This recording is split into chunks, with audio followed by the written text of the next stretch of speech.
When renovations uncover human remains beneath a century-old home, private investigator Helena Monroe is called to a coastal town that would rather forget its past.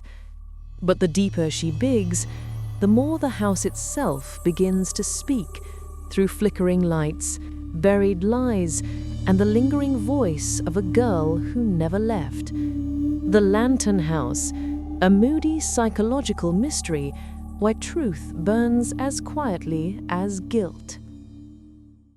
The Lantern House by 10 Chapters Audiobooks. Chapter 1.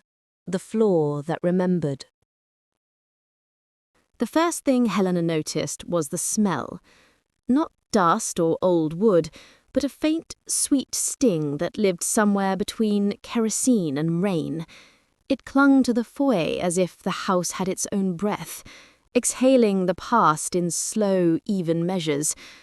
The Lantern House, they called it, once a Victorian showpiece at the edge of Riverside, later a group home with a kind of charity in its bones.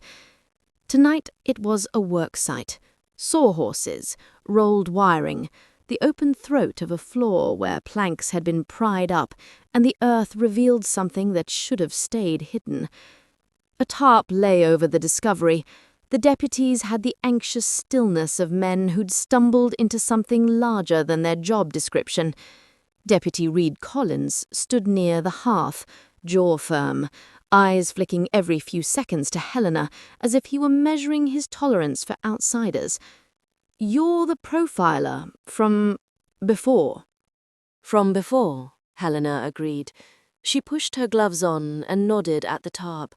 "May I?" Collins glanced toward the kitchen doorway, where a man in a hard hat, broad-shouldered, denim jacket, sawdust ground into the sleeves, leaned with arms crossed. "Colton Price, contractor. His crew found it." Colton's nod was brief, guarded. "Didn't come here for a true crime tour, Mum. We were replacing joists, saw the dip in the parlor, figured rot, took up the boards. You can fill in the rest." Helena knelt and lifted the corner. The bones were the parchment color of time, nested in dark soil. A partial skull, ribs, a broken arc. The femurs lay neat, as if someone had arranged them with apologetic hands.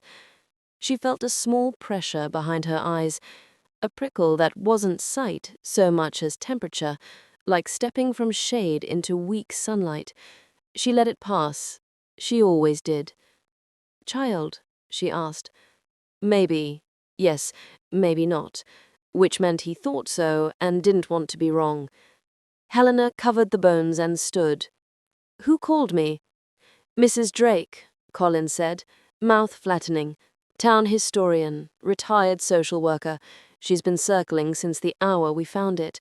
Says if there were kids here back then, she'd know whose bones those are by Monday." Helena looked past him.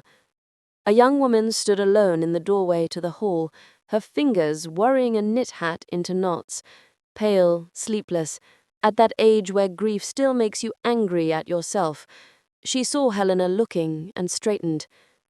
"That's Maya," Collins said, lowering his voice. "Developer's daughter. She's the one who saw it first. She keeps saying she had a dream about the floorboards before they lifted them." Helena stepped closer, quieting her gait as she would for a skittish witness. "You must have had a shock." Maya's eyes were quick, skimming, testing. "I'm fine. I don't usually faint. It was stupid." "It wasn't," Helena said. "What did you dream?" Maya's throat worked. "Not dream. Not like that. I keep seeing a light, I guess, like when power goes out and you find candles, and everything feels thinner. I was standing where the boards are missing. There was humming? I don't know. It sounds ridiculous." "Not to me." Helena let the sentence sit. "Was there a voice?" Maya's throat worked. "Someone said, 'Don't leave me in the dark.' I never told anyone that. My father thinks I'm just keyed up." Colton's jaw tightened. "No one's accusing you, Maya." Maya's voice went flat. I'm still not coming back here. A gust touched the house then, the kind that fiddles with old window panes and convinces them to confess. The chandelier swayed without grace, making the light scatter across the wallpaper in a restless shimmer. The smell of kerosene reached Helena again, not stronger, truer. She turned to Collins.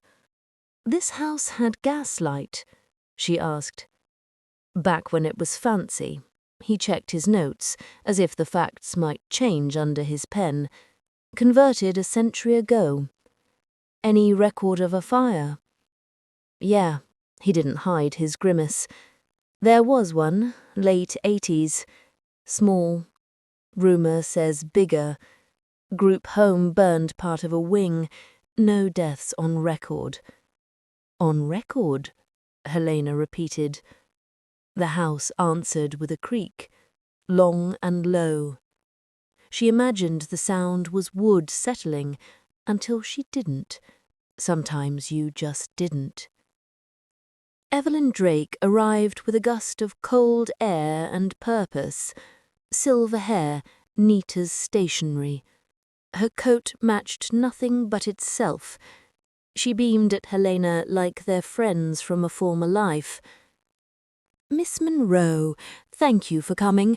We've been waiting for someone who can read more than plaster." "Good evening, Mrs. Drake," Collins said, strained. "We're still working. You'll have to wait with the others." "What others?" She peered around him and saw the tarp. Something lit in her face and went dark again. "Ah." "You worked here?" Helena asked. "I oversaw the home for a period, before it closed. Those were complicated years." "Any missing residents?" Helena kept her voice as even as the foyer's bones. Evelyn's smile held. "Teenagers run and lie and come back when they need warm beds. We were not a prison." "That wasn't the question." Evelyn let the beat pass. "There was a girl, June Harland, 14, gentle when she trusted you, sharp when she didn't. She ran, or that's what they decided. It was easier to believe then." She lifted her chin toward the tarp. "Is that her?" "We don't know," Collins said, too fast. Helena watched Evelyn's left hand, a small tremor when the name came. Not surprise, not grief, wariness. "When did you leave the home?" Helena asked. 6 months before the fire, personal reasons. Collins glanced up. "Our preliminary records say otherwise." "Then your records are wrong." Evelyn's eyes were steady, or someone altered them. The chandelier stuttered again, this time dimming as if a pocket of the house had inhaled and forgotten how to exhale. The smell sharpened. For a breath, Helena was not in the foyer, but somewhere low and close, her shoulder brushing rough stone, a child's lantern guttering as if it had taken fright. She heard a drip, not water, wax. The image was so clear that it made her skin rise. She blinked it away. "I'll need the inspection reports from the year of the fire, and the list of staff, all of them." He bristled. "This is still our case." "I'm not here to steal it." Helena nodded toward the open floor. "I'm here because your bones are talking." Colton shifted his weight. "Bones don't talk. Places do," Helena said. From the hall, a soft sound answered her. A door that had been set against the wall in a gust of stubbornness now eased itself shut. Slow. Certain. As if a hand on the other side had finally decided. Helena turned toward the sound, and the chandelier went out. End of Chapter 1. Chapter 2. What the Town Forgot. They got the lights back, the way people get light back in old houses, with a prayer, a breaker, and a threat. Collins swore he'd have the wiring checked. Colton muttered about load distribution. Maya's hands shook in her coat pockets, and then went still with effort. Evelyn stood like a woman taking inventory of a room already sold. The body would go to the state lab. Until then, the parlor was a no-man's land. Helena stepped into the dining room, where wallpaper bruised by sunlight held faint shapes of long-removed frames. The air felt colder here, the smell of kerosene quieter, as if the house had swallowed it to be polite. Group homes keep records, even messy ones. Evelyn adjusted her scarf. They keep what makes auditors comfortable, which is head counts, bed assignments, tuition, if there's any, incident logs that read like fairy tales written by liability lawyers. She studied Helena. I know your name. Sarah Whitmore. Helena kept her face still. That was a long time ago. Yes, and still it follows you, which tells me you're stubborn enough to listen when something wants to be heard. Evelyn's gaze slid toward the parlor. June was the kind of girl a house notices. She laughed like she didn't owe anyone an apology. Staff called that difficult. What did you call it? Alive. The word cost her something to say. Colton appeared in the doorway with a roll of blueprints under his arm. I've got old plans from the permitting office, he said to Helena, ignoring Evelyn with the narrowness of old county feuds. Staircases, crawl spaces, the basement.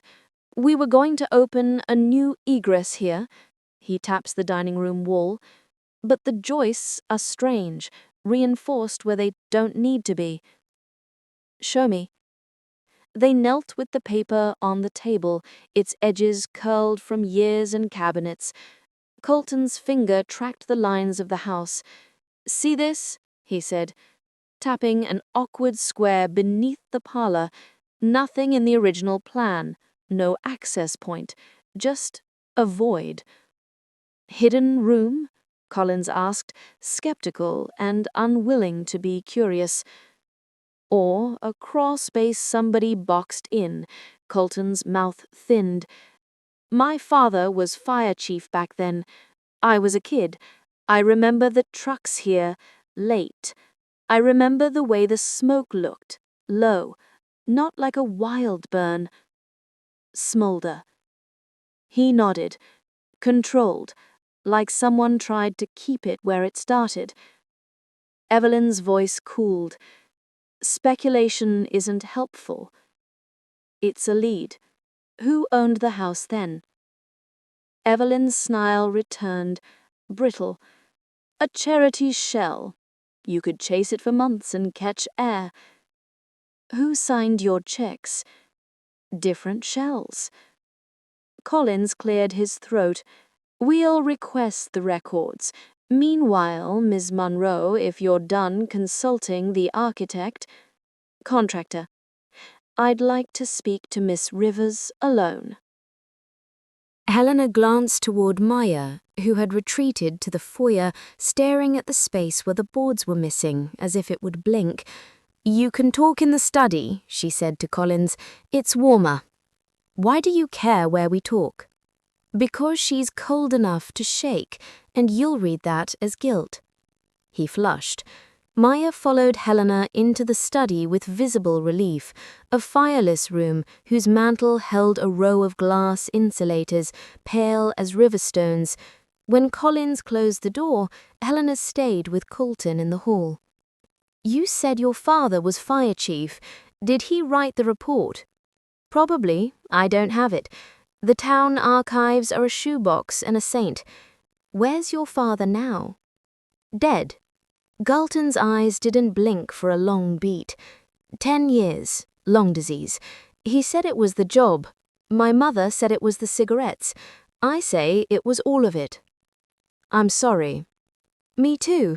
And for the first time, she believed he was thinking about the house, not just the man. Helena found Evelyn again by the parlor. The tarp lay as an accusation neither of them voiced. June Harland. Who were her fans? Who didn't like her? Who felt responsible for her? Evelyn was too smart to pretend she didn't keep lists in her head. There was a girl, Nora Bell, 2 years older, protective until she wasn't, then ice. There was a boy in maintenance. Maintenance? For a girls' home? We hired out what we couldn't do ourselves. Locks stick, pipes burst, the counties always broke.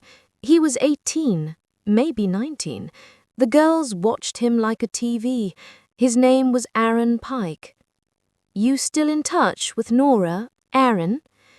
Nora left town, married someone who wanted her quiet. Aaron stayed and then didn't. That's Riverside. Evelyn's gaze cut back to the gap in the floor.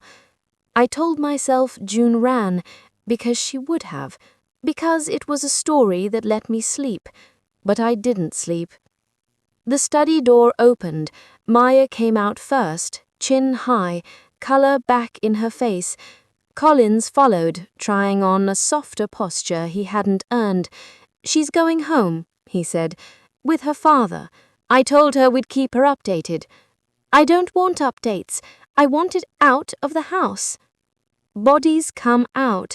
What put them there lingers. Maya nodded once, as if Helena had named the thing that had been circling her. I didn't dream it, but it felt like someone else's memory got stuck in me. Sometimes a place makes echoes. You stepped into one. Maya slipped past, relieved to be moving. Evelyn watched her go with an expression that wore pity badly. Helena filed the look away. I'm going to the records office. You can come or decide whether you're offended. He hesitated, then exhaled. I'll meet you there. I want to stop by the station. We've had a call. What kind of call? He didn't quite meet her eyes. Anonymous.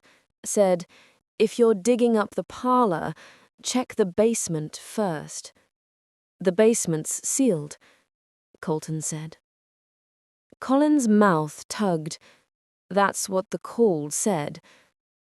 Helena felt the temperature shift again, the light drawing in as if the day had lost interest. Who took the call? I did.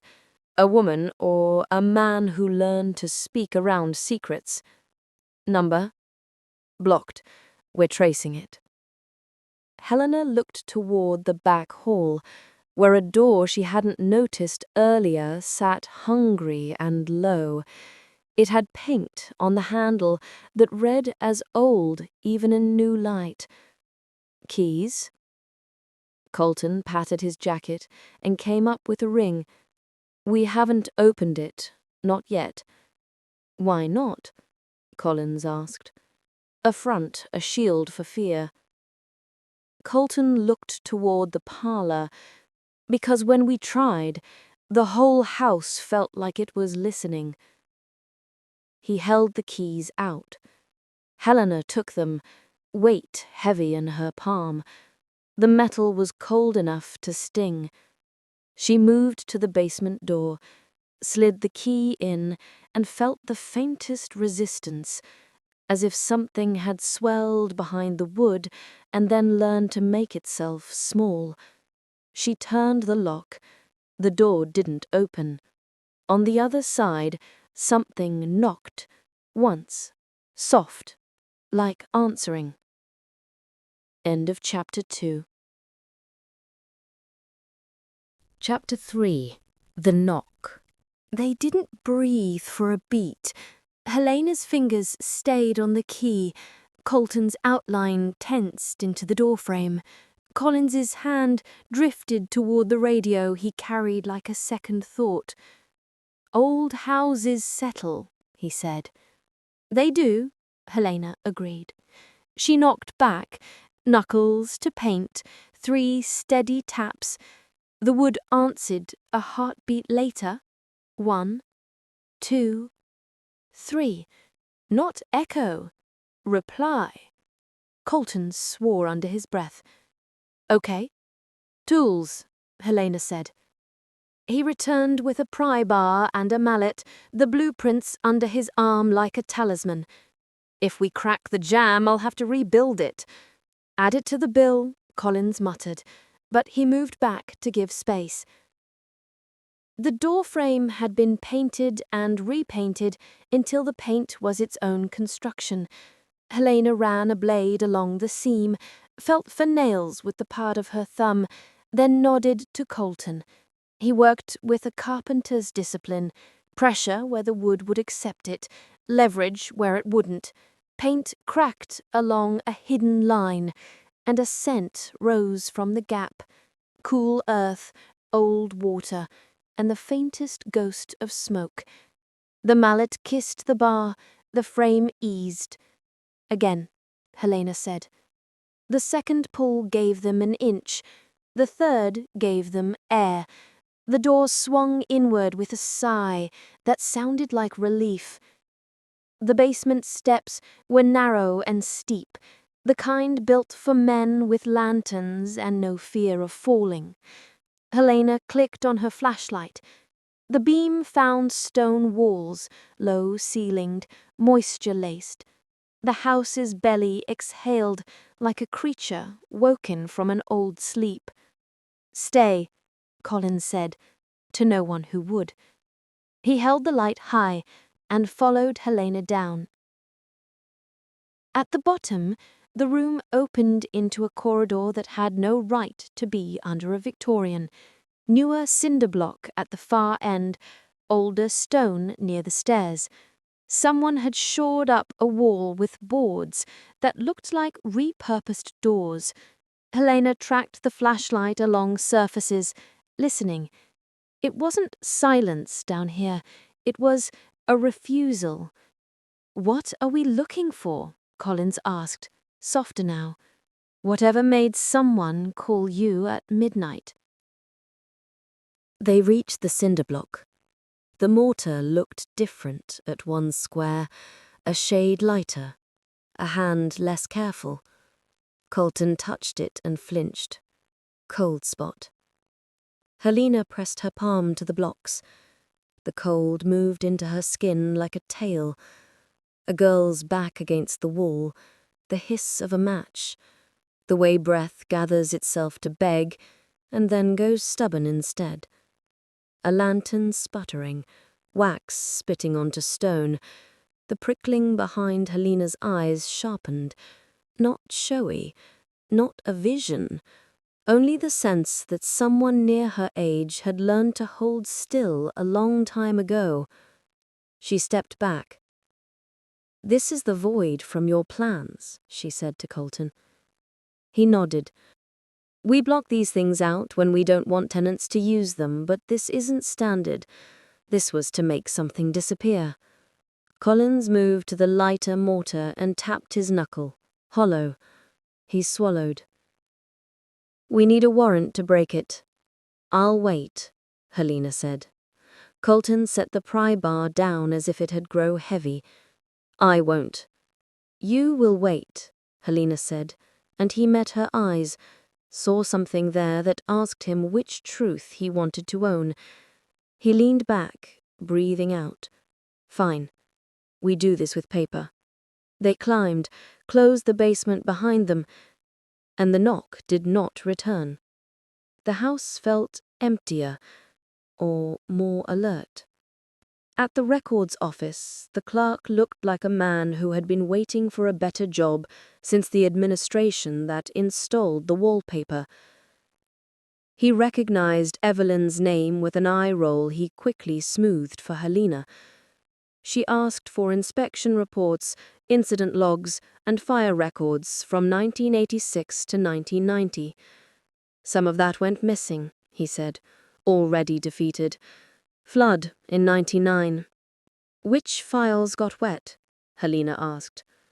The ones that caused trouble, he said, and then coughed. In the basement, I mean. Low shelf. He brought boxes anyway. The paper smelled like the house. Helena worked quietly, the old muscle memory of assembling other people's truths, one photocopy at a time. Collins skimmed faster, nagging his way through. He found a report stamped unresolved and went still. Here, he said, sliding it to her.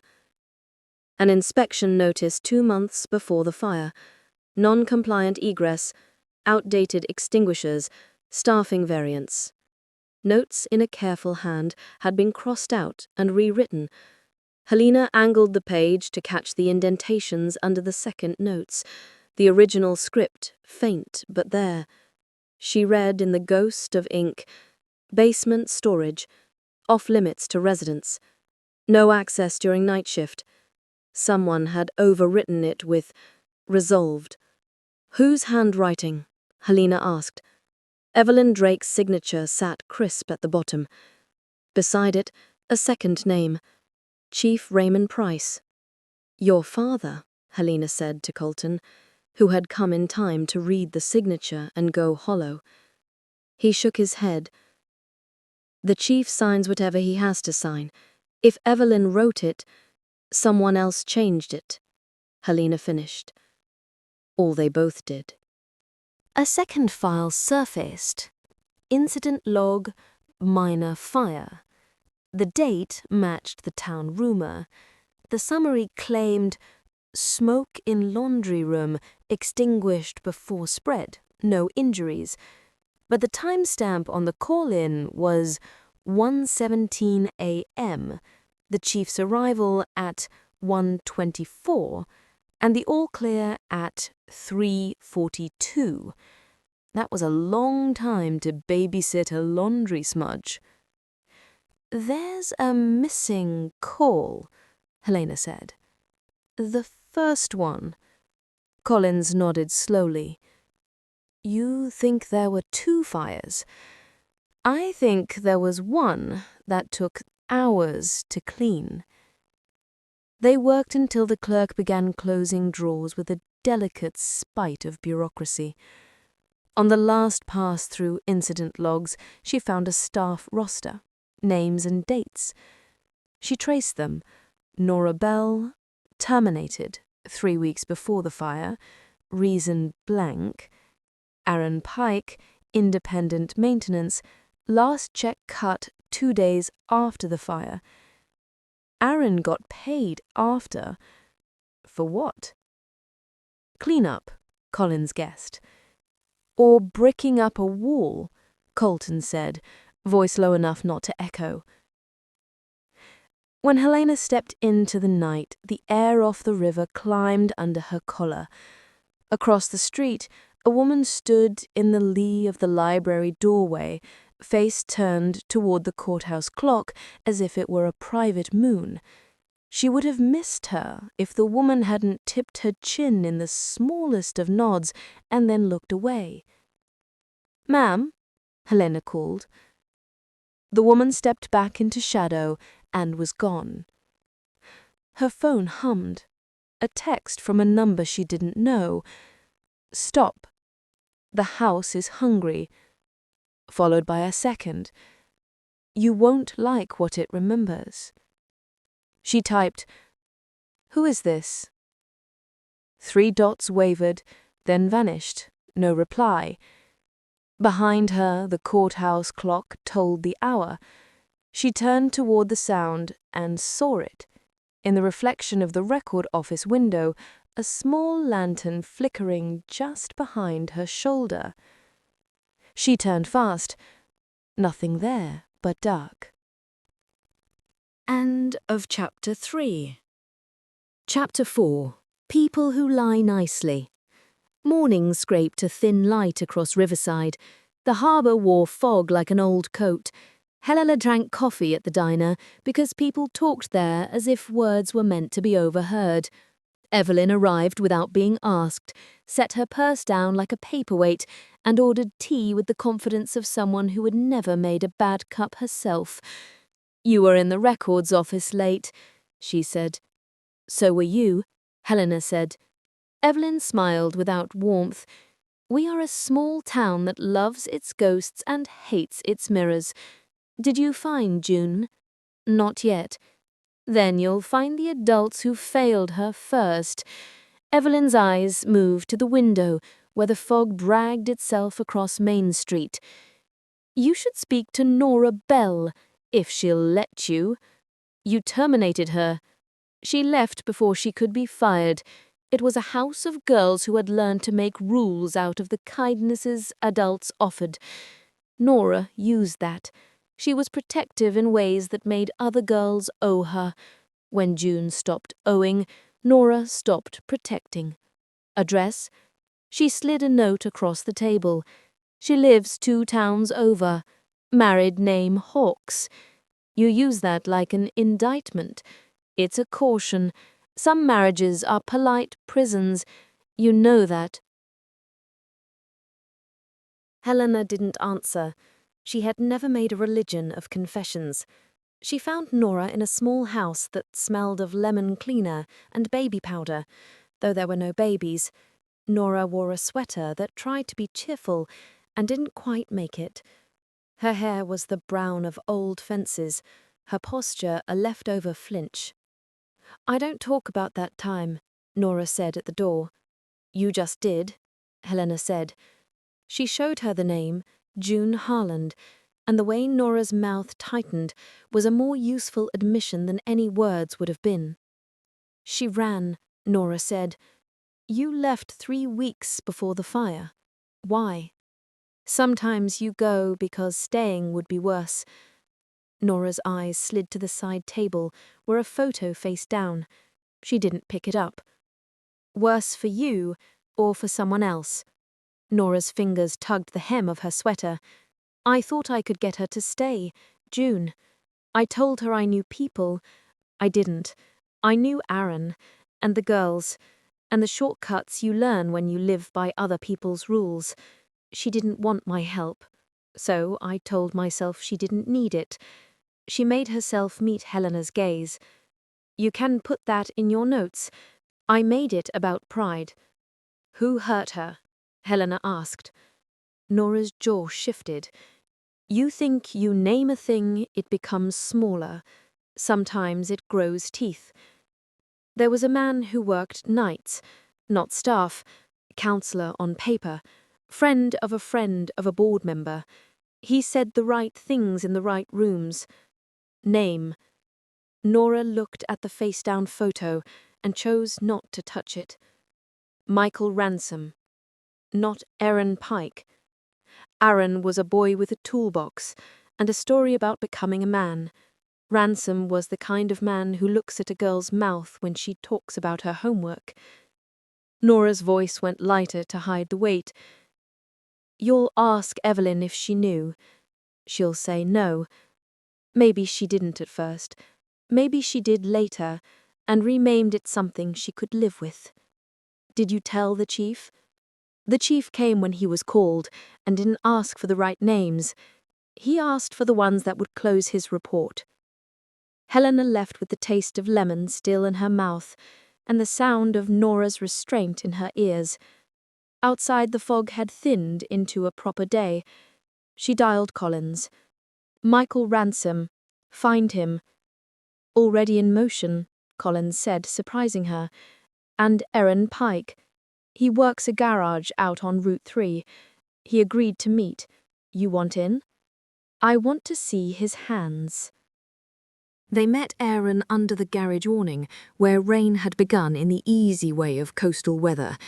He was the kind of handsome that makes small towns forgiving. Straight nose, narrow smile, a careful way of arranging his face into what he thought you needed to see. "You're digging up old things," he said. wiping his hands on a rag. The grease didn't come off. "Old things are tripping new people," Helena said. "Did you wall off a room, Erin?" He almost laughed. "You think I remember every wall I touched in a town that wanted everything fixed and nothing changed? You remember this one, because you got paid for it after the fire." He folded the rag tight. "I did work for the county. The checks come when they come." "June Harland," Helena said. She watched his eyes. He didn't flinch at the name. He flinched at what it made him picture. "She had bad aim," he said too quickly. "For what?" "For picking people who wouldn't break her." He shrugged. "That house broke everyone." "Michael Ransom," Helena said. Erin's mouth twitched. "Is that the name you're using?" "What name do you use?" "The one he had before he came here." Erin's smile got flat. "Mitchell Rand.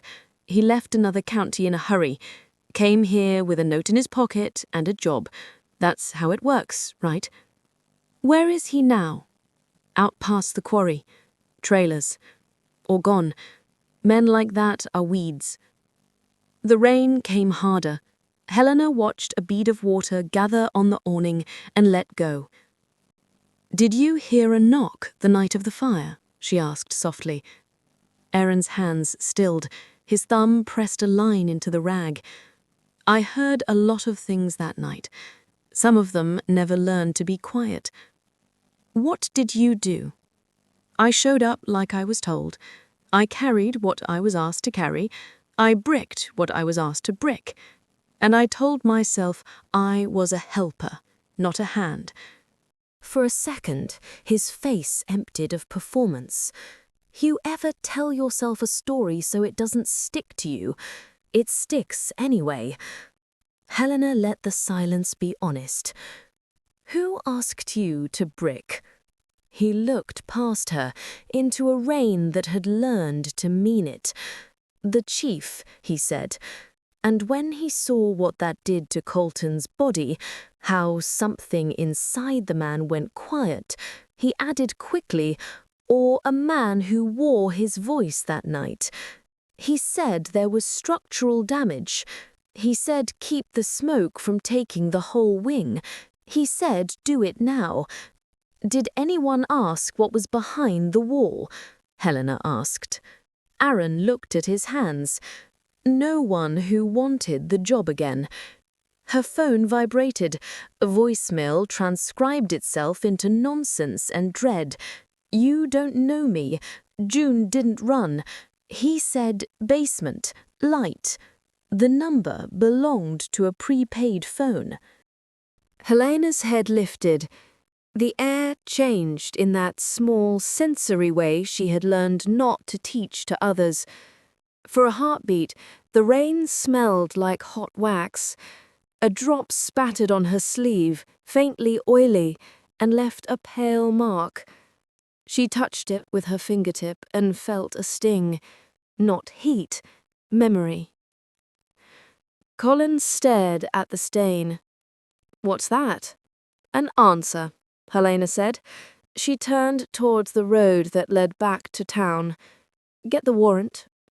"For the basement, for the wall, and for whoever told you not to open it 30 years ago." As they drove, the wipers clicked time. On the hill above the river, the lantern house waited, with its windows half-lidded. The parlor's dark shape in the facade looked like a mouth set to speak. They cleared the hill and saw the cruisers first, then the yellow tape where none had been, then the milling cluster of uniforms knit tight by bad news. Colton braked hard. What happened? A deputy moved towards them with the slow authority of someone who wished he could run. Collins was already out of the car. "Tell me it's a break-in." The deputy shook his head. "We had a call. Smoke." Colton looked at the roofline, where a curl of grey trailed into the pale sky and then thinned. His voice dropped into an old register Helena recognized as a boy's speaking through a man's throat. "Where?" The deputy's eyes slid towards the back of the house. "Basement. The fire's out.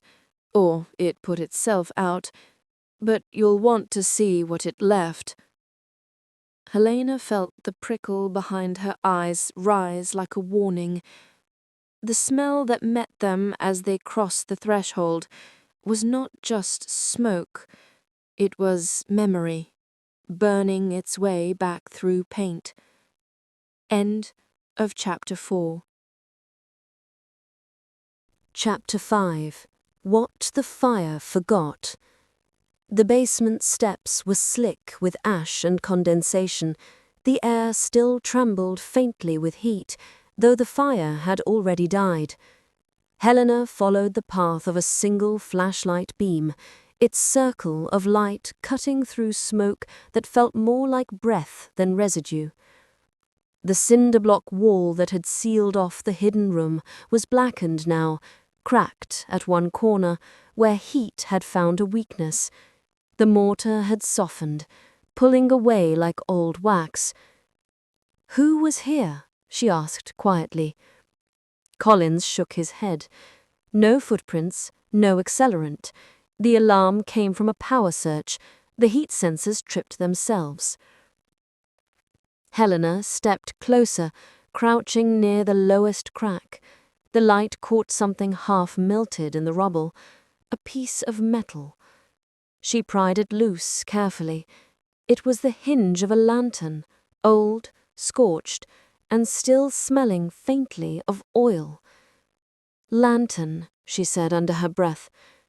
Collins swore softly. "We didn't store anything down here. We locked this off." She nodded, eyes narrowing. Someone wanted to erase what was behind this wall, the same someone who built it.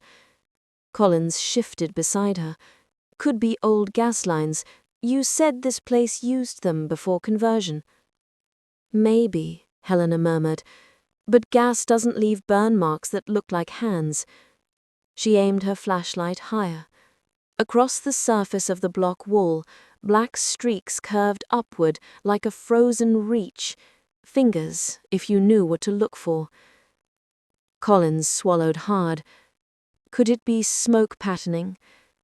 It could, Helena said, standing slowly. Or it could be what happens when something remembers how to try.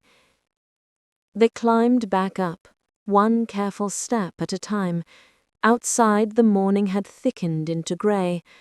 Reporters had already gathered behind the police tape, hungry for a headline about ghosts and fires, and sins returning to ash. Maya stood beyond them, her coat half-buttoned, her face pale. She shouldn't have been there. Collins started to send her back, but Helena caught his arm. "Let her talk," she said. Maya walked forward, stopping a few feet short of the porch. Her voice was calm in a way that didn't belong to the present. "I had the dream again. The lantern was on the stairs this time." Helena's pulse slowed. "What stairs?" Maya pointed past her. "Those."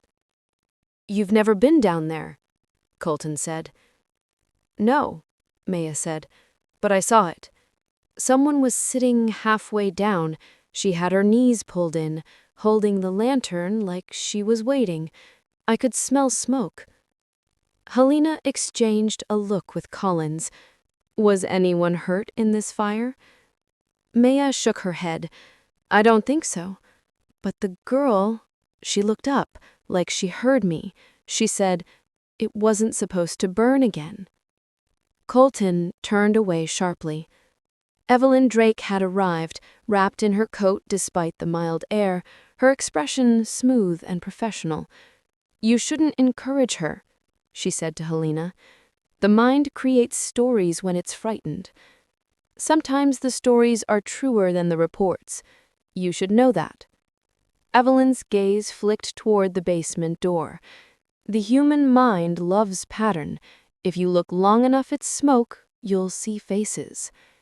Helena stepped closer. I don't need to look long. For a moment, Evelyn's composure cracked. Her eyes went bright, defensive. You think you can scare me with ghosts, Miss Monroe? I've lived with worse. I'm not trying to scare you. I'm trying to understand why your name is on a falsified inspection and why a 14-year-old girl ended up under your floor. Evelyn's mouth tightened. You can't prove that's her. Then help me prove it isn't. The older woman didn't answer. Instead, she walked toward her car. Helena watched her go, the rhythm of her stride too precise, too measured, like someone walking away from a confession she hadn't yet decided to make. When the car disappeared beyond the gate, Colton exhaled shakily. You think she's protecting herself? Maybe, or someone she loved. Collins frowned. You think her and your father? Colton didn't let him finish. Don't. Helena looked toward the window where Maya still stood, arms wrapped around herself. The reflection of the house rippled faintly in the glass. For just a second, she thought she saw someone else in the window. Short hair, pale face, eyes fixed on the door to the basement. Then it was gone.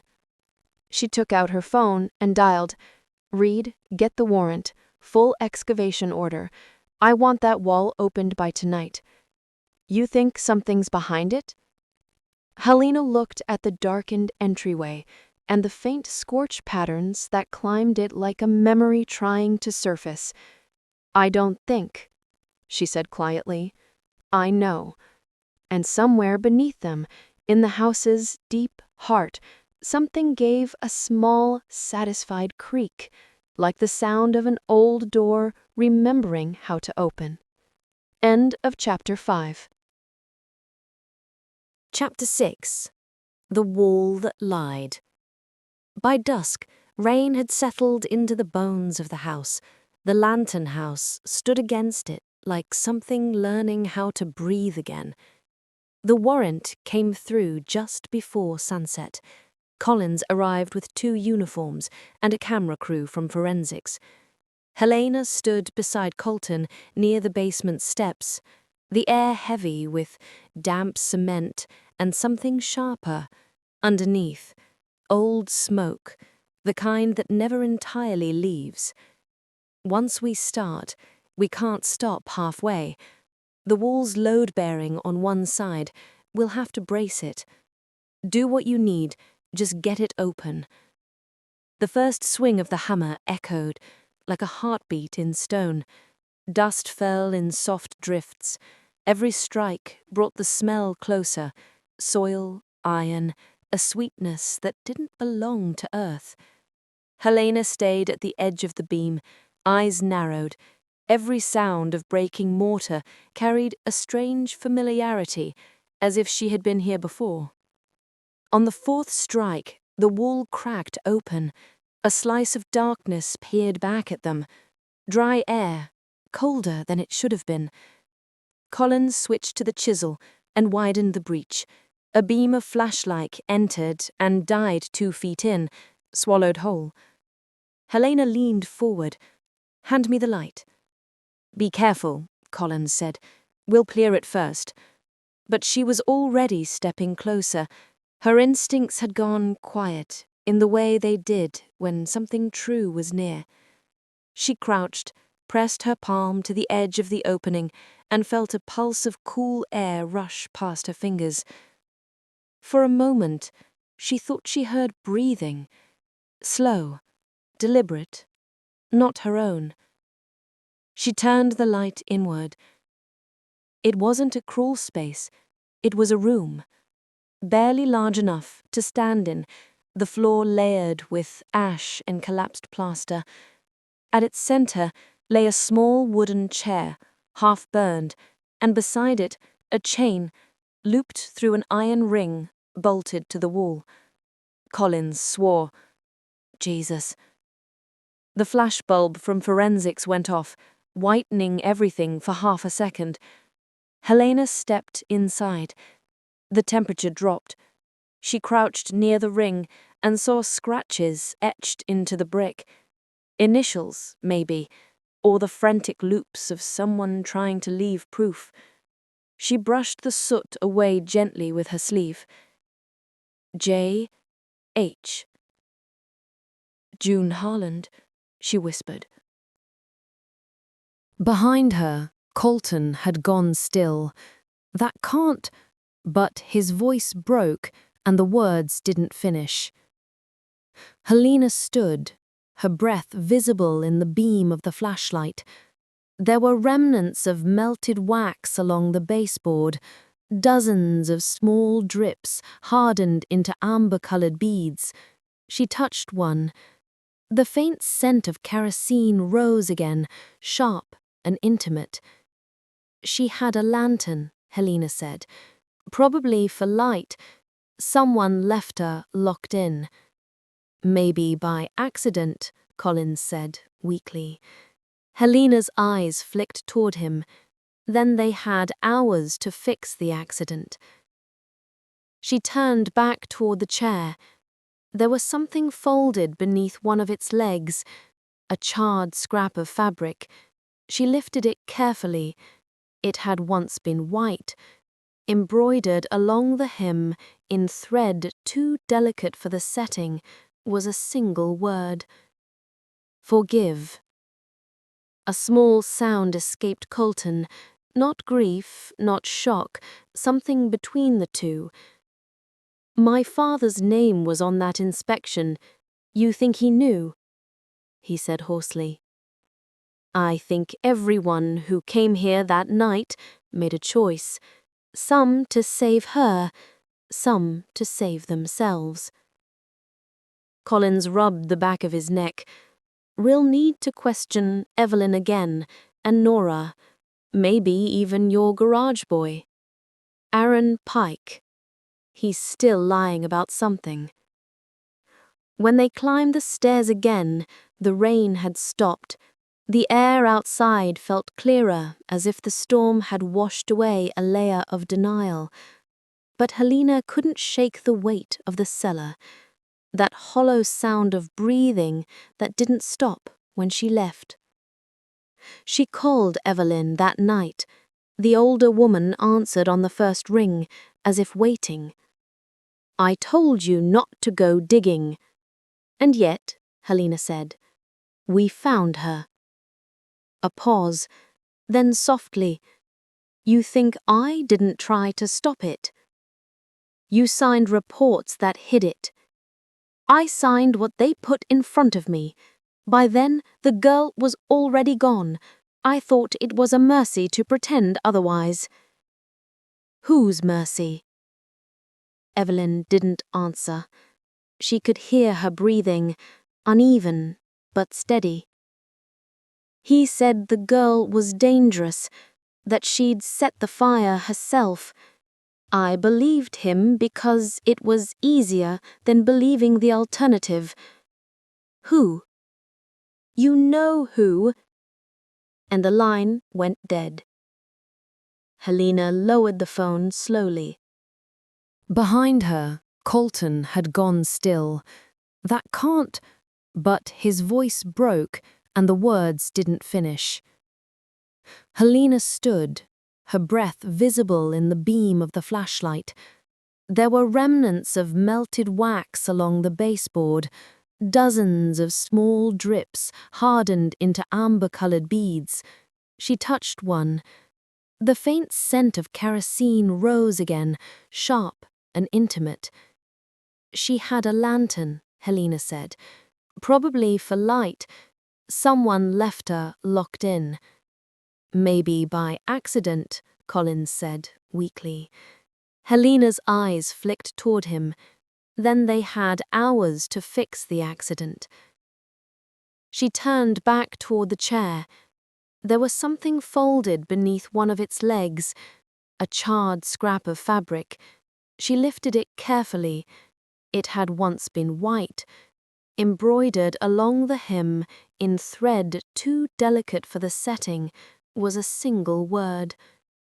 Forgive.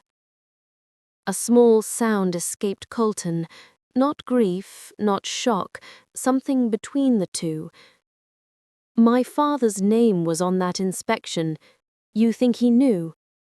He said hoarsely. I think everyone who came here that night made a choice. Some to save her, some to save themselves. Collins rubbed the back of his neck. We'll need to question Evelyn again, and Nora, maybe even your garage boy. Aaron Pike. He's still lying about something. When they climbed the stairs again, the rain had stopped. The air outside felt clearer, as if the storm had washed away a layer of denial. But Helena couldn't shake the weight of the cellar, that hollow sound of breathing that didn't stop when she left. She called Evelyn that night. The older woman answered on the first ring, as if waiting. I told you not to go digging. And yet, Helena said, we found her. A pause, then softly, you think I didn't try to stop it? You signed reports that hid it. I signed what they put in front of me. By then, the girl was already gone. I thought it was a mercy to pretend otherwise. Whose mercy? Evelyn didn't answer. She could hear her breathing, uneven but steady. He said the girl was dangerous, that she'd set the fire herself. I believed him because it was easier than believing the alternative. Who? You know who. And the line went dead. Helena lowered the phone slowly. Across the room, the lantern hinge she'd taken from the rebel sat on the desk, its glass still faintly sooty. In the dim light, she thought she saw movement, a shimmer like a flame flickering behind the glass that wasn't there. The air smelled of kerosene again.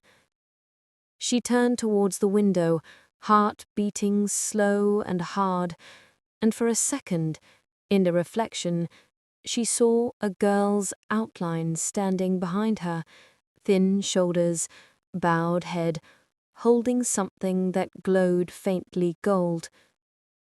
When she looked again, it was gone. But the scent lingered, and so did the faintest whisper, almost a sigh. Don't let them bury me again. Helena stood motionless until the room fell silent. Then she picked up her coat. Tomorrow she would find out who he was, and if Evelyn Drake had once called the Lantern House home, she wasn't the only one. End of Chapter 6. Chapter 7. The Keeper of Ashes. Morning came grey and undecided, the kind of sky that promised both rain and confession. Helena parked outside Evelyn Drake's house, a narrow two-story with lace curtains in a view of the bay that looked cleaner than her conscience. The porch steps groaned under her weight, the sound old enough to remember secrets. Evelyn opened the door before Helena could knock. I knew you'd come. Then you also know why. Evelyn stepped aside, motioning her in. The air smelled of lemon polish and wilted lilies, grief disguised as good manners. Coffee? She asked automatically. No, I need you lucid. Evelyn hesitated, then nodded. You found the room. We found June. Something flickered across Evelyn's face, neither surprise nor guilt, but something closer to relief worn thin. I thought the fire had done its work. It almost did, but not well enough. They moved to the sitting room. The furniture was arranged in perfect symmetry, each cushion smoothed, each photo angled just so. A small fire burned in the hearth, though the day didn't need it. She was locked in, Helena said quietly. There was a chain and a lantern. She didn't set the fire, Mrs. Drake. Someone did it for her. The older woman's gaze lifted, tired, cautious. Michael Ransom. That was his name when he came to us, but that wasn't the name on his birth certificate. Mitchell Rand. I checked once, when it was already too late. Too late? He'd already convinced everyone the girl was trouble, said she was stealing, manipulating, making stories. I knew better. I saw the bruises she didn't explain. But when I confronted him, he smiled and said she needed discipline. And voice cracks. I didn't stop him. I told myself I was keeping the peace. Helena studied her face. You left 6 months before the fire. I was told to resign, quietly. He said if I didn't, he'd claim I'd been covering for her. And in this town, a woman like me doesn't win that argument. Who told you? Chief Raymond Price, Colton's father. Helena's pulse steadied, though her chest tightened. The chief was protecting Ransom. Not exactly. He was protecting himself. He'd been taking favors from the charity board that ran the home. Ransom was their man. When June threatened to tell, it wasn't just about him. It was about all of them. They needed her story to disappear. Helena leaned forward. So they locked her in the basement? No, they meant to frighten her, not kill her. The fire started because She stopped. He took the lantern from her, I think, or maybe she grabbed it when he came down. They were shouting, and then the rest dissolved in her throat. Who else knew? Helena pressed. Evelyn's voice dropped to a whisper. Everyone who was there that night, the chief, Erin Pike, 2 board members long dead. They sealed her in and rewrote the report. I signed what they gave me and told myself it was mercy. Helena stood slowly. You could have told someone. I tried, Evelyn said, her eyes bright with something fierce and useless. Once, 10 years ago, I called the chief's son, Colton, but I hung up. What would I say? Your father helped bury a child. Helena's phone buzzed in her pocket. Collins, she answered. We found Ransom, or what's left of him. Trailer outside the quarry. Fire there too, sometime last night. Helena's stomach turned cold. Dead? Yeah. Looks like he shot himself before it caught. Left a note. What kind of note? Just one line. I kept the light on. Helena's eyes flicked to the fire in Evelyn's hearth. You need to come with me, she said. Evelyn didn't move. You think I lit the match this time? I think someone did, and whoever it was wanted this to end before you talked. Evelyn looked towards the window. Then it's already too late. Outside, the bay had gone silver with the weight of oncoming rain. Helena watched as Evelyn's reflection rippled faintly in the glass, fading at the edges, like someone already halfway gone. She left her with Colin's number and stepped out into the wind. Halfway to her car, she felt it again, the faint smell of smoke, sharper now, carrying something sweet and metallic. She turned back. Through the window, Evelyn sat motionless in her chair, the firelight flickering around her. Helena hesitated, then started towards the porch, just as a sound broke the quiet, a single hollow pop. then another. The front window glowed orange. "Evelyn!" Helena ran. By the time Colin's cruiser pulled up behind her, flames had already swallowed the drapes. Evelyn's shape was still visible for a moment, then gone, lost in the brightness.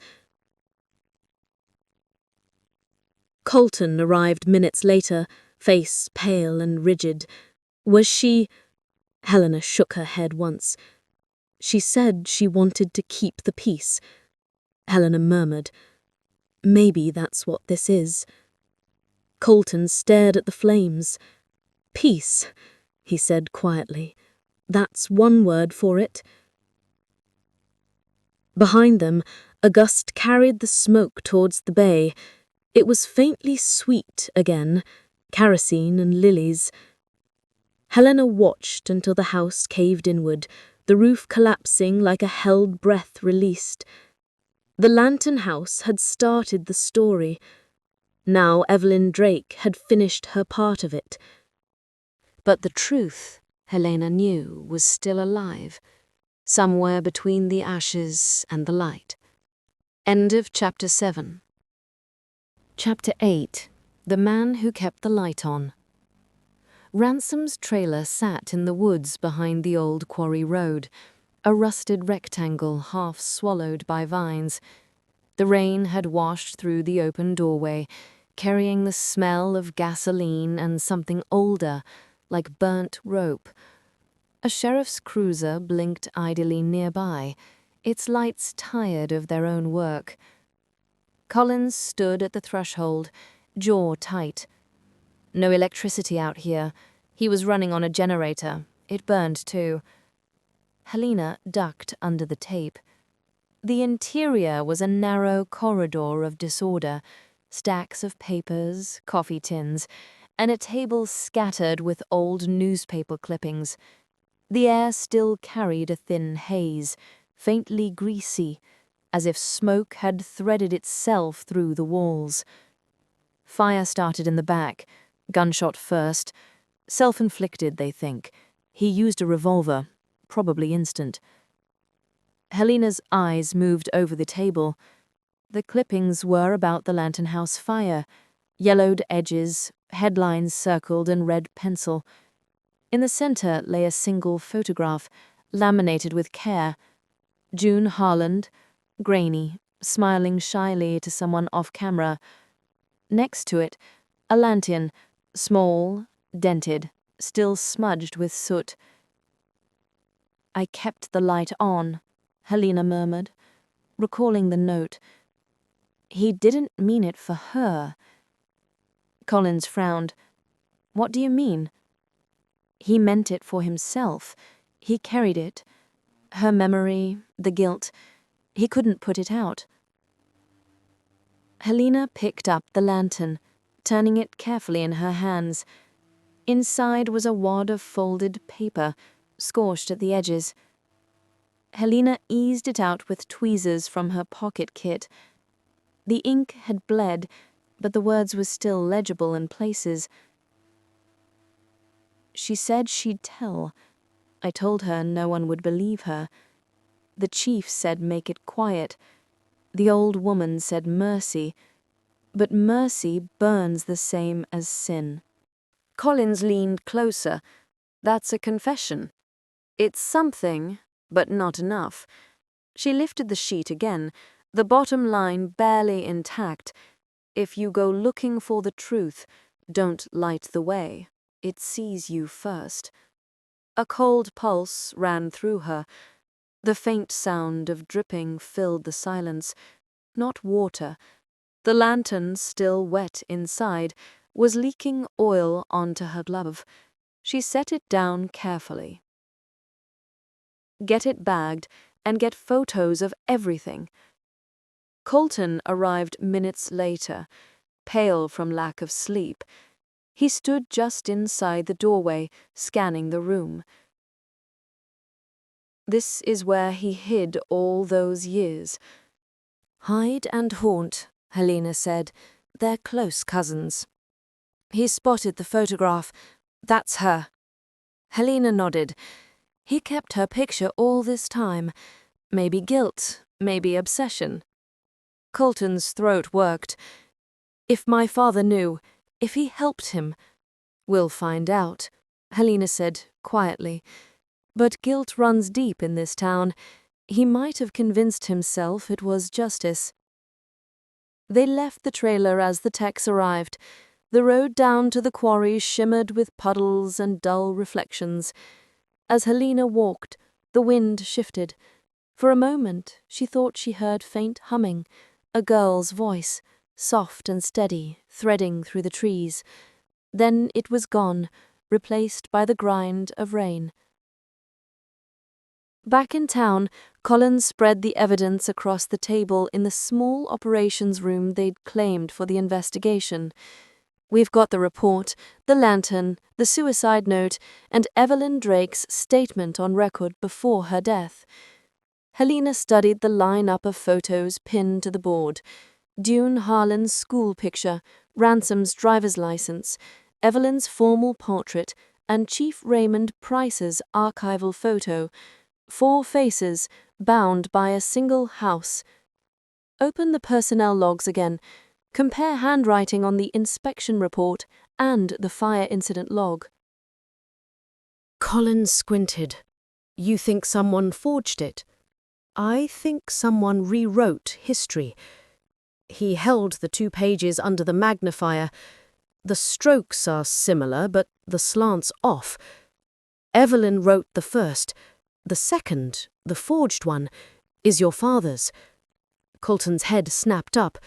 No, he was a good man. He saved people. I believe he thought he was saving something, but maybe not who. The silence stretched until Collins cleared his throat. There's one more thing.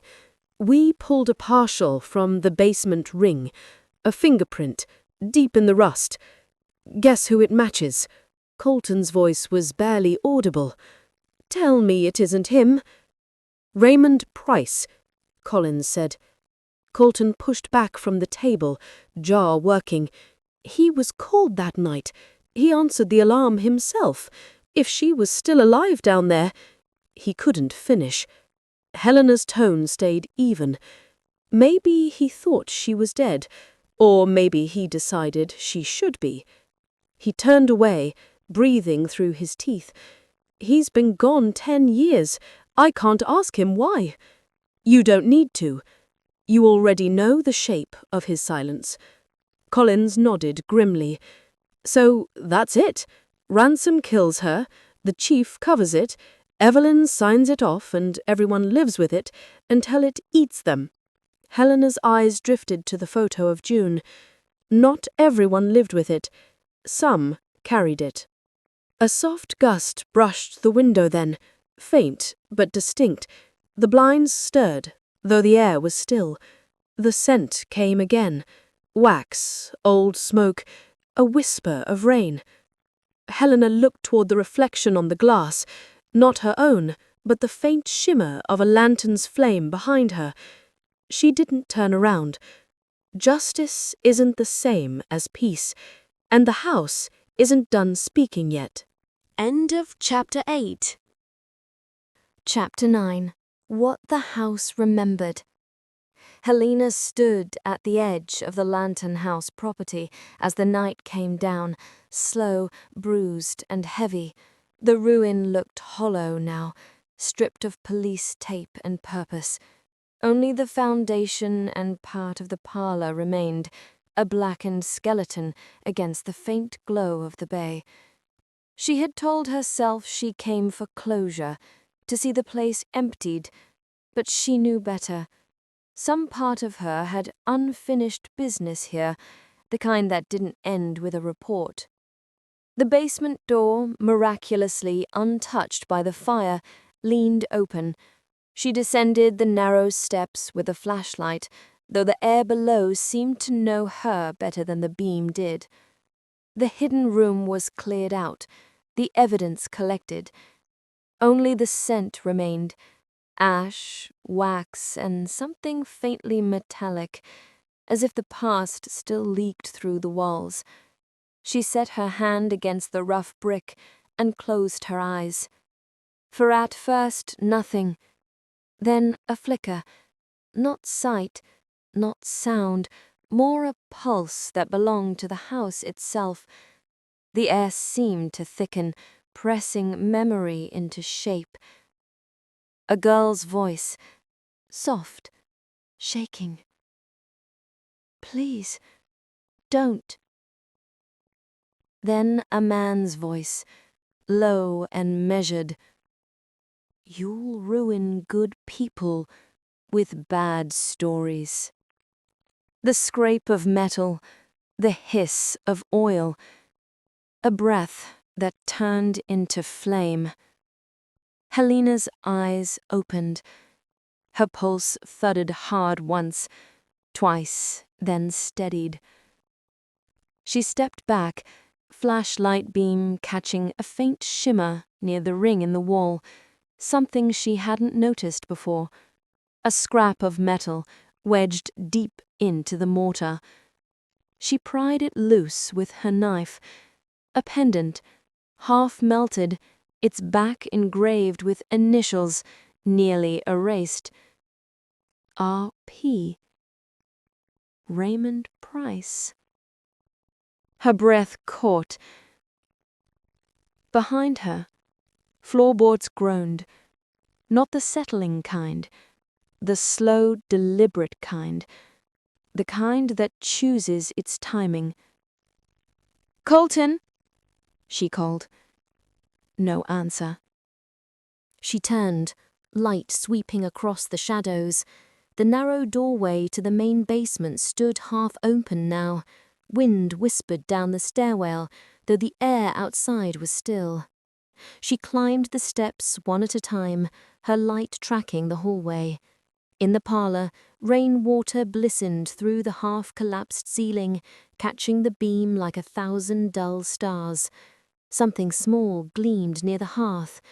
A photograph. She crouched, picking it up. It was old, the edges curled from the heat. 5 people stood in front of the lantern house. Evelyn Drake, young and smiling, her hand resting on the shoulder of a man Helena recognized from the fire department's archive photos, Chief Raymond Price. Beside him, a man she now knew as Mitchell Rand. In front of them, 2 girls. One was unmistakably June Harland. The other, younger, darker-haired, nervous, looked like Maya Rivers. But it wasn't Maya. Helena turned the picture over. Faded ink scrawled across the back. Staff photo, summer 88. Nora Bell and June H. Nora. Evelyn had said she was protective until she wasn't. Helena stood abruptly. "Oh, Nora," she murmured. The pieces fell together with brutal simplicity. Nora, the girl who'd seen everything, the one who'd felt guilty, the one who'd vanished and married under a new name, Nora Hawkes. She'd been calling, warning them. Don't let it burn again. Helena's phone buzzed in her pocket, an unknown number. She answered. A voice, breathless and urgent. "You shouldn't have opened it." "Nora?" "They never wanted her found. He wasn't alone that night. I saw him." "Who?" "Chief Price. He came back after the others left. He heard her crying. He thought she'd done it. He told her she had to stay there till morning, that he'd decide what to tell the board. He closed the door himself." Helena's throat tightened. "And the fire?" "I started it." The words tumbled out like a confession she'd been carrying for decades. "Not meaning to. I just wanted the door open. I thought smoke would bring help, but no one came." The line went quiet, the sound of wind over the receiver. "Nora," Helena said gently. "Where are you?" Silence. Then, "The house isn't done yet." The call cut off. Helena turned toward the broken windows. Through them she saw headlights cresting the hill, a single car winding up the narrow road. Her pulse quickened. Colton's truck. He stepped out, pale in the rain, something clenched in his hand, a small metal box. "I went through my father's things," he said. "Found this in a drawer marked repairs." He opened it. Inside lay a fragment of burned paper, a photograph of June's face, half missing, and a single brass key. "She begged him to let her out," Helena said quietly. Colton's jaw tightened. "And he didn't." The rain came harder now, drumming on what was left of the roof. Helene watched the key glint in his hand, tarnished, cold, heavy with the kind of history that doesn't rust. "Keep it," she said softly. He shook his head. "I don't want it." "Nobody ever does," she said. A low wind moved through the ruined house then, and for the briefest instant, Helene saw her, a pale shimmer of a girl, barefoot, hair drifting as if under water. She held the lantern in both hands, its light steady this time. When Helene blinked, the apparition was gone, but the air felt lighter, almost kind. "Did you see that?" Colton whispered. "Yes, and I think she finally saw us too." They stood in the rain until the last echo of thunder rolled away, leaving only quiet, the first true quiet the house had known in decades. End of Chapter 9. Chapter 10. The Light That Stayed. 3 weeks later, the Lantern House was nothing but a fenced foundation and a rectangle of churned mud where the parlor used to be. The town called it progress. Developers called it potential. To Helena, it looked like the place where memory had finally run out of room. She stood with her coat collar turned up against the wind, watching the excavator claw its way through the last of the rubble. Somewhere under all that dirt, June Harland had been found, identified and laid properly to rest. DNA had confirmed what everyone already knew. Colton joined her, his face older somehow.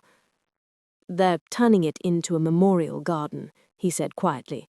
"My crew's doing the work pro bono." "She'd like that," Helena said. He nodded. "Maya's planting a white rosebush near the gate. She said the girl in her dreams smiled last night. First time she ever smiled." She gave him a long look. "Dreams are messengers. Sometimes they just need to know someone's listening." Colton kicked at the mud. "I keep thinking about my father. He died believing he was a good man. Maybe he was, some of the time. Most people are. That's what makes them dangerous." He gave a small, tired laugh. "You think we ever stop paying for what our families did?" "No," Helena said, "but we can stop repeating it." They stood in silence, watching as a worker in a yellow vest kneeled by the edge of the site. He'd found something small, glinting in the earth. He held it up, a lantern hinge, perfectly intact this time, its metal polished by weather.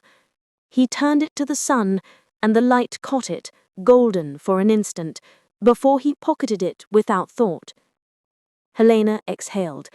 Even the house had pieces that wanted to be found. Colton looked at her. "What about you? What do you do when the case ends?" "I tell myself it's over. Then I wait until something else wakes me up at 3 a.m. He smiled faintly. "You ever sleep?" "Not when I'm right." They walked towards their cars. The bay wind picked up, pushing at the weeds that had already started reclaiming the ground. Helena paused, turning back once more. She thought of June's voice, the whispered plea that had lingered for days after. the one that used to surface in her half-dreams like a ripple under glass. Don't let them bury me again. They hadn't, but the house had buried others in different ways. Guilt, silence, the kind of loyalty that curdles into sin.